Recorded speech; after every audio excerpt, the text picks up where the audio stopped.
የሰርጓ ዋዜማ ወርሃ አበባ ቢመጣ ሱባኤው መካከል ላይ ያለች ወርሃ አበባ ቢመጣ ምን ትሆናለች?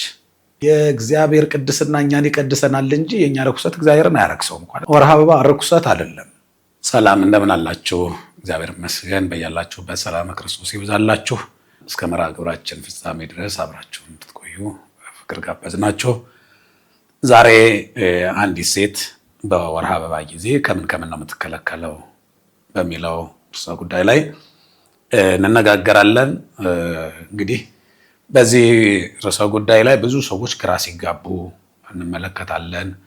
ይፈቀድ ይሆን አይፈቀድ ይሆን የሚለውን አጥርቶ የተሰጠ ትምህርት በብዛትም ስለማይኖር በዚህ ርዕሰ ጉዳይ ላይ መምህራን እንኳን ሊያስተምሩ ሲሉ በደንብ ጠለቅ ያለ ትምህርት ለመስጠት በዚህ ጉዳይ ላይ አውደ ምሕረት ላይ መናገርም መምህሩን እስከ መተቸት የሚያደርስ ብዙ ሰዎች እንመለከታለን እና በግልጽ መነጋገር አለብን። እውነት ለመናገር አንዲት ሴት ወርሃ አበባ በመጣ ጊዜ ምን ማድረግ እንዳለባት በቤተ ክርስቲያን ይሄ ነው ተብሎ ትምህርት አይሰጥም በብዛት። አንዳንድ ጊዜ አልፎ አልፎ በኮርስ መልክ አዳራሽ ላይ ሰንበት ትምህርት ቤት ላይ በጥቂቱ ሊሰጥ ይችላል። ከዛም የተነሳ ምንድነው ቀድሞ በዛ ጉዳይ ላይ ያለፈች አንዲት ሴት ነው ለተከታዩዋ መምህር የምትሆነው። ከዛ ውጭ ግን መምህራን ራሳቸው ይሄ ይፈቀዳል ይሄ አይፈቀድም ብሎ በጉዳዩ ላይ ጥርት ያለ ትምህርት መስጠት ያስፈልጋልና ዛሬ በቻልነው መጠን ጥቂቶቹን በዚህ ቪዲዮ እንመለከታለን። እግዚአብሔር በቸርነቱ ያስተምረን። እንግዲህ ቀደም ብለን መጀመሪያ መረዳት ያለብን ነገር ወርሃ አበባ ርኩሰት አይደለም። ይሄ እንደ ርኩሰት እንደ መርገም ሆኖ የቆየበት ዘመን አልፏል። እሱ በዓመተ ፍዳ በዓመተ ኩነኔ ከክርስቶስ ልደት በፊት በነበረ ታሪክ የቀረ ነው።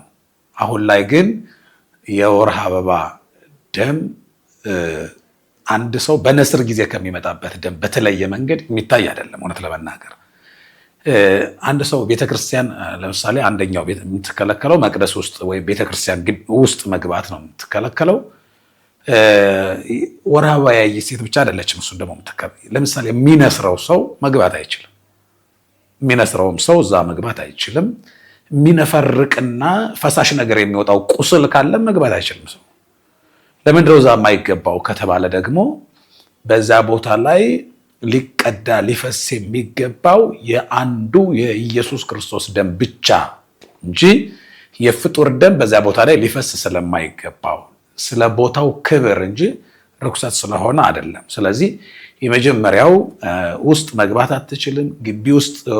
ከግቢ ውስጥ በመግባት ግን በቅርብ ርቀት የሚፈጸሙ ስርዓተ አምልኮዎችን መከታተል ይቻላል። የሚፈጸሙ ስርዓተ አምልኮዎችን በቅርብ ርቀት መከታተል ይቻላል። በቤተ ክርስቲያናችን ቅድም እንዳልኩት አጥርቶ የተሰጠ ትምህርትም ስለሌለ አንዳንዶቹ ጭራሽ ከአጥር ወይም ከቤተ ክርስቲያኑ ግቢ ውጪ ከተማም ከሆነ በቃ ሰዎቹ በር ላይ ቆመው በማስቀደስ በመሸማቀቅ ነው የሚያሳልፉ። በነገራችን ላይ ይሄ የሚያሳፍርም አይደለም። ትርጉሙ ሲነገር እኮ ወርሃ አበባ የአበባ ጊዜ ማለት ነው፣ የአበባ ወቅት ማለት ነው። ምን ማለት ነው? ይሄ ወደ ፍሬ ወይም ደግሞ ልጅ ወደ መውለድ መሄጃ መንገዱ ዋዜማው ላይ ነው ማለት ነው። ያው ከአበባ ቀጥሎ ፍሬ አይደል የሚመጣው? አበባው ይረግፍና ፍሬ ይመጣል። ስለዚህ የፍሬ ምልክቱ የፍሬ ዋዜማው ነው አበባ። ስለዚህ አንዲት ሴት የአበባ ወቅት ወይም ወርሃ አበባ ላይ ናት ማለት መውለድ የምትችልበት ጊዜ፣ ፍሬ ማፍራት የማህፀኗ ፍሬ መገኘት የሚችልበት ጊዜ ወይም ዘር መተካት የምትችልበት ጊዜ ደርሳለች ማለት ነው። ሲተረጎም ይሄ ነው፣ ሌላ ምንም እንትን የለውም። እና የመጀመሪያው በቅርብ ርቀት ይሄን ያህል በጣም ከግቢ ውጭ ርቀት ላይ ሳይሆን ወዲያው ግቢውን ገብቶ ግን መቅደሱ ውስጥ ሳይገባ ራቅ ባለ ቦታ ላይ በአጥሩ ዙሪያ ለአምልኮ በሚመችበት መልኩ ለመስገድም ለመጸለይም ለሌሎቹም ስርዓተ አምልኮች በሚመች መንገድ መከታተል ትችላለች። አንደኛው ይሄ ነው። ሁለተኛ እዚህ ሁኔታ ላይ ያሉ ሰዎች ግራ የሚጋቡት ምንድን ነው? እንግዲህ የጸሎት መጽሐፍ ይኖራቸዋል። ዳዊት ሊሆን ይችላል፣ የውዳሴ ማርያም ሊሆን ይችላል፣ ሌሎቹ መጽሐፍቶች ሊሆኑ ይችላሉ። በዚያን ወቅት ጸሎት ማድረግ ይቻላል አይቻልም? ቅዱሳት መጽሐፍትን የጸሎት መጽሐፍን መያዝ ይቻላል አይቻልም? ማንበብ መጸለይ ይቻላል አይቻልም ይላሉ። እዛ ሰዓት ላይ መሆን ማለት እኮ በቃ ከዲያብሎስ ጋር እኮ ቃል ኪዳን ማሰር እኮ አይደለም። ሰው ጸሎት የሚያቆመው ሊያቆም የሚችለው እና ስርዓት አምልኮ ሊያቆም የሚችለው ከዲያብሎስ ጋር ከተስማማ ነው ሊሆን የሚችለው እንጂ ያ ጊዜ ጸሎት አይከለክልም። የጸሎት መጻሕፍትን ማንበብ አይከለክልም። ቅዱሳት መጻሕፍትን ማንበብ አይከለክልም። ምንም ከዚህ ጋር በተያያዘ ለምሳሌ አንዲት ሴት በሰሜኑ የሀገራችን ክፍል ዳዊት በቃሏ ውዳሴ ማርያም በቃሏ የያዘች የቅኔ መምህራን፣ የዜማ የቅዳሴ መምህራን አሉ። ሴቶቹ ነው ጸሎት መጸለይ አይቻልም ወይ መጽሐፉ መንካት አይቻልም ከተባለ የጸሎት መጽሐፉን እኮ በጭንቅላታቸው ይዘውታል፣ ሸምድደውታል ውዳሴ ማርያሙን።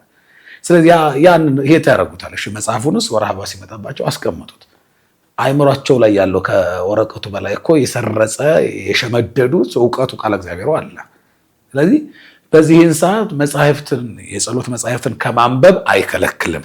ሁለተኛው ይሄ ነው። ሶስተኛው ከጸበል ጋር በተያያዘ የሚነሳ ጥያቄ ነው። ጸበል ላይ ደግሞ ጸበሉን መጠመቅ አይቻልም፣ ግን መጠጣት ይቻላል። አሁን ጸበል ቦታ ላይ በጣም ብዙ ጥያቄዎች ይነሳሉ። ብዙ ውዝግብ አለ። ብዙ አንዳንዶቹ ከዚያ ውጭ ጸበሉን አውጥተው የሆነ ቦታ ላይ እንጠመቅ ይላሉ።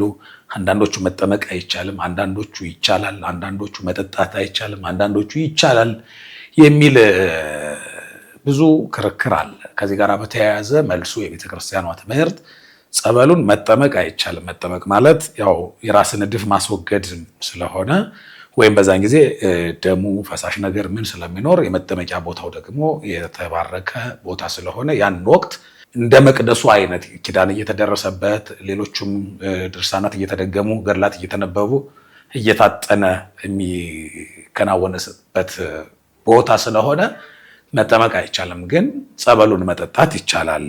ይሄ የሶስተኛው ክፍል ነው። ሌላው በጣም በወርሃ አበባ ጊዜ አንዲት ሴት ድንገት ሱባኤ ገዳም ገብታ ወይም ቤተክርስቲያን ግቢ ውስጥ ገብታ ሱባኤው መካከል ላይ ያለች ወርሃ አበባ ቢመጣ ምን ትሆናለች የሚል ጥያቄ ብዙ ጊዜ ይነሳል። ይህንን በተመለከተ ደግሞ አባቶቻችን የሚሉት አንደኛ ወርሃ አበባ የሚመጣበት ጊዜ ይታወቃል። 7 ቀን ሱባኤ ከገባች ሊመጣ ስንት ቀን ሊቀረው እንደሚችል እርግጠኛ የአንድ ቀንና የሁለተኛ የ3 ቀን ወይም የተወሰነ ሊሆን ይችላል እንጂ ቋሚ የሚመጣበትን ቀን ልታውቅ ትችላለች። እሱን ቀን ራሷ ፕሮግራም አድርጋ በዚህ እንዳትፈተን ማመቻቸት አለባት። ሲቀጥል ግን አጋጣሚ ሆኖ ደግሞ ሰይጣን ለፈተና ደግሞ ሱባኤ ላይ ባለችበት ወይ ገዳም ሊሆን ይችላል ወይ ቤተክርስቲያን ዙሪያ ባሉ በአብያተ ክርስቲያናት ዙሪያ ደግሞ ሱባኤ ገብታ በዛ መካከል እንደዚህ አይነት ክስተት ቢፈጠር ምንድን ነው የሚደረገው? ወጣ ትሄዳለች ወይስ ምንድን ነው መፍትሄ ሊደረግ የሚችለው የሚል ጥያቄ ይነሳል። ይህንን በተመለከተ አባቶቻችን ሱባኤ መካከል እያለች እንዲህ አይነት ክስተት ከተከሰተ ባለችበት ቦታ ሆና ጸሎቷን እያደረሰች የውስጥ የመግባቱን ሰዓታት አብሮ የማድረሱን የመቁረቡን እና ሌሎቹን ስርዓት አምልኮ ከነሱ በመከልከል ባለችበት ቦታ ላይ ሱባኤዋን ትጨርስ የሚል መልስ ነው የሚሰጡት። ሌላው ከወርሃ አበባ ጋር ተያይዞ ብዙ ሰዎች የሚያነሱትና ብዙ ጊዜ ገጠመኙ የሚከሰተው አንዲት ሴት በጋብቻዋ ቀን ወይም ደግሞ የሰርጓ ዋዜማ ወርሃ አበባ ቢመጣ ነገ ተክሊል ልትፈጽም ነው፣ ድግሱ ተደግሷል፣ ቤተሰብ ተዘጋጅቷል፣ ካህናቱ ተነግሯቸዋል፣ ሌሊት መቅደስ ሊገቡ ሌሊት ቤተክርስቲያን ገብተው ሊቆርቡ ተክሊሉ ሊፈጸም ስርዓቱ ሊከናወን ዝግጅት ላይ ናቸው። የዋዜማ ዕለት ግን ወርሃ አበባ መጣ። ይሄ ደግሞ የእሷ የምታስቀረው እሷ የምታመጣው ጉዳይ አይደለም፣ የቤተሰብም ጉዳይ አይደለም፣ የማንም ባለስልጣን ይሄን በዚህ ጉዳይ ላይ ስልጣን የለውም። ይሄ የተፈጥሮ ጉዳይ ነው።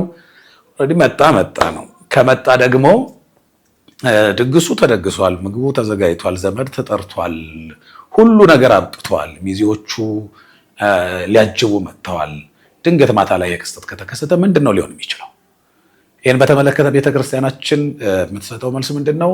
ድግሱ ተደግሷል፣ ህዝቡ ተጠርቷል። አዎ ስርዓቱ የቤተሰቡ ጉዳይ የድግሱ የዝግጅቱ ጉዳይ ያልቃል። ሊሆን የሚችለው የቤተክርስቲያኑን ስርዓት በተመለከተ ግን ሌሊት ላይ አብረው ይሄዳሉ። መቅደስ ወይም ቤተክርስቲያን ግቢ ውስጥ ሳይገቡ ውጭ ላይ ባለ ደጀ ሰላም ወይም ደግሞ ክርስትና የሚነሳበት ቦታ ላይ ስርዓቱ ይፈጸማል። እነሱ ውጭ ላይ ቆመው ያስቀድሳሉ፣ ለብሰው ይወጣሉ፣ ታጅበው ይወጣሉ። ሌላው መዝሙሩ ምኑ ይከናወናል። ከዛ ወደ ቦታቸው ይሄዳሉ። እዛም ሄደው እነሱ ናቸው የሚያውቁት። ህዝቡ እየዘመረ ነው፣ እያመሰገነ ነው። ኦልሬዲ ስርዓቱ ተከናውኗል። በዚህ ልክ የሆነና የስጋው ደሙና የቁርባኑ ጉዳይ ግን እሷ ንጹህ ስትሆን በሳምንቱ ሊሆን ይችላል፣ በቀጣዩ ባለው እሷ ንጹህ በምትሆንበት ጊዜ ሄደው ስጋው ደሙን ይቀበላሉ። የቀረው ይሄ ብቻ ነበረ። ይሄንን ያደርጋሉ ማለት ነው። ወርሃ አበባ ማምጣት ቀለበትን አይከለክልም። ወርሃ አበባ ማምጣት መዝሙር መዘመርን አይከለክልም። ወርሃ አበባ ማምጣት ሌሎቹ ነገሮችን እንትን አይልም። ሊሆን የሚችለው ስጋው ደሙን መቀበል ስለማትችል ውስጥ መግባትም ስለማትችል ውጭ ላይ ቆማ አስቀድሰው አመስግነው ዘምረው ታጅበው ወደ ቤት ይሄዳሉ። ስጋው ደሙን ንጹህ በምትሆንበት ጊዜ ይቀበላሉ። ሌላውና ወደ ማጠቃለያው እየሄድን ነው። መስቀል መሳለም ትችላለች አትችልም የሚል ጥያቄ ይነሳል። በወርሃ አበባ ጊዜ መስቀል መሳለም በወርሃ አበባ ጊዜ አይከለከልም። መስቀል ካህኑ የሚባርከው መስቀል አለ። አንገታችንም ላይ እኮ መስቀል አለ አይደል እንዴ? ማለት ቅድም እንዳልነው ነው። አንዲት ሴት ወርሃ አበባ መጣ ማለት አንዳንዶቹ ሩካቤን ባደረጉ ጊዜ መስቀል አልሳለምም ይላሉ። በነገራችን ላይ የእግዚአብሔር ቅድስና እኛን ይቀድሰናል እንጂ የእኛ ርኩሰት እግዚአብሔርን አያረክሰውም እኮ አይደል? እንደዛ እኮ ነው። የእግዚአብሔር ቅድስና እኛን ይቀድሰናል፣ የመስቀሉ ቅድስና እኛን ይቀድሰናል እንጂ የእኛ ርኩሰት መስቀሉ ወይም እግዚአብሔርን አያረክሰውም። ሎቱ ስብሐት። እና መረዳት ያለብን ነገር መባረክ አይከለከልም። አጭሩ ሩካቤ አድርገን ሊሆን ይችላል፣ ከባለቤቶቻችን ጋር አድሮ ሊሆን ይችላል። አንድ ሰው ወይም አንዲት ሴት ከባሏ ጋር አድራ ሊሆን ይችላል። አንድ ወንድም ከሚስቱ ጋር አድሮ ሊሆን ይችላል። ካህኑ ራሱ ባለትዳር እኮ ነው። ልጆች አሉት። በድንግልና አይደለም የወለዳቸው። አይ ዛሬ ከባለቤቴ ጋር ነው ያደርኩና ልባርክም ማለት ነበረበት እኮ እሱ።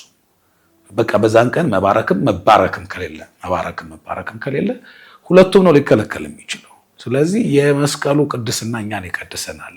ቅድም እንዳልኩት እንደዛ ከሆነ እኮ ዛሬ ከባለቤቴ ጋር ስላደርኩ ማተቤን አውልቄ መጣል አለብኝ አይነት ነገርም እኮ ልንል እኮ ነው። እየቆየ እያደገ ሲመጣ ይሄ ስህተታችን እና በዚህ ልክ መረዳት አለብን። ታዲያ ከምን ነው የምትከለከለው ከተባለ ቅድም እንዳልነው መቅደሱ ውስጥ ከመግባት ማለት ቅኔ ማህሌት ከመግባት ትከለከላለች፣ ከመጠመቅ ትከለከላለች፣ ስጋው ደግሞ ከመቀበል ትከለከላለች። በእንደዚህ አይነት ሁኔታ ሁላችንም እንዲህ አይነት ክስተት ላይ ያላችሁ ሴቶች በእንደዚህ ልትረዱት ይገባል። መምህራን የሆኑ አካላት ደግሞ ይህንን ማስተማር ምንም አይነት ችግር ስለሌለው በግልጽ አውደ ምሕረት ላይም ሊሆን ይችላል። የተፈጥሮ ጉዳይ ነው። ወንዶችም ህልመ ሌሊት ሊያዩ ይችላሉ፣ ወይም በህልማቸው ሩካቤ ሊፈጽሙ ይችላሉ።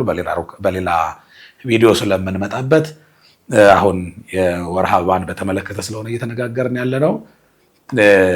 ይሄንን አጥርተን ማስተማር የተፈጥሮ ጉዳይ ስለሆነ ምዕመናን ሳይደናገሩ ግራ ሳይጋቡ ሃይማኖታቸው በሚፈቅደው መንገድ ስርዓት አምልኳቸውን ለመፈጸም እንዲረዳ ጥርት ያለ ነገር ማስተላለፉ የተሻለ ነው።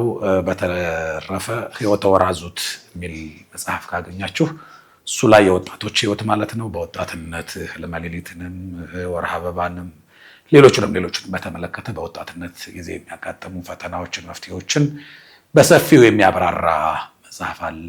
እሱን በተመለከተ እሱን ብታነቡ ደግሞ የበለጠ ግንዛቤ ታገኛላችሁ ብዬ አስባለሁ። ይህንን በተመለከተ ቆይታችን ይህን ይመስል ነበረ። ጥያቄዎች ካሏችሁ፣ ሀሳብ አስተያየት ካላችሁ ኮሜንት ላይ ያስቀምጡልን።